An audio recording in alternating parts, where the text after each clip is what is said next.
కల్కి 2898 AD Hollywood సినిమా అనిపించుకోబోతుందా? స్టార్ కాస్ట్ తో నింపేస్తే వైజయంతి బ్యానర్ కు బడ్జెట్ రికవరీ అవుతుందా? అశ్విని దత్ అల్లుడని ఇంత ఖర్చు పెట్టారా? కంటెంట్ నచ్చి ముందుకొచ్చారా? అర్థమైతే అద్భుతమే అంటున్నారు. ఆ అద్భుతం ఎంతమందిని థియేటర్లకు వెళ్లేలా చేస్తుందో ఇవాటి ఫిల్మీ ఫోకస్ లో చూద్దాం. కల్కితో మనం హాలీవుడ్ స్థాయికి చేరుకోబోతున్నామా?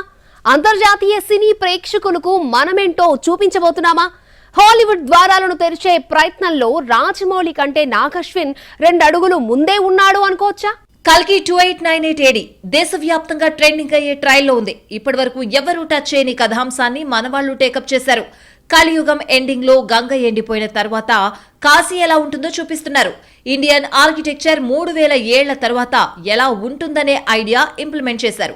మాసివ్ మెగాసిటీ స్ట్రక్చర్ ను పిరమిడ్ షేప్ లో కాంప్లెక్స్ సిటీగా చూపించే సాహసం జరిగింది.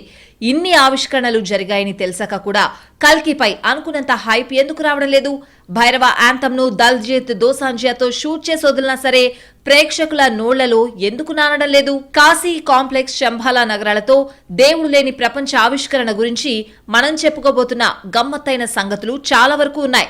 ఇక్కడ దర్శకుడి ఆలోచనలో ప్రతిదీ యునిక్, మనదై ఉండాలనే తాపత్రయం కనిపించింది. అసలు ఈ తరహా ఐడియా నాగ్ అశ్విన్ కు ఎలా వచ్చిందో బిగ్ బి ఇప్పటికే ఆశ్చర్యపోతున్నాడు.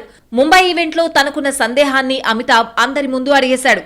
ఓ తెలుగు దర్శకుడు హాలీవుడ్ సినిమా తీయాలంటే అతడు రాజమౌళినే అయ్యుండాలనే భ్రమల్లో ఇంతకాలం సగటు ప్రేక్షకులున్నారు.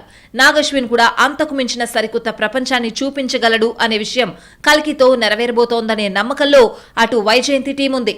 మరి వీరందరి నమ్మకాన్ని చూపిస్తున్న క్యూరియాసిటీని కంటెంట్ తో ఎంతవరకు నిజం చేయగలడు? అసలు ఇలాంటి థీమ్ తో థియేటర్లో 3 గంటల సేపు ప్రేక్షకుణ్ణి కూర్చోబెట్టగలడా అనే సందేహాలు అటు ట్రేడ్ వర్గాల్లోనూ మొదలవుతోంది. ఎందుకంటే ఇక్కడ majority cine audience massive content కిచ్చే కలెక్షన్ రిజల్ట్ క్లాసీ లుక్ లో కనిపిస్తున్న ఓ ఫ్యూచరిస్టిక్ ఫిల్మ్ కు ఏ మేర ఇస్తారు అనే అనుమానాలు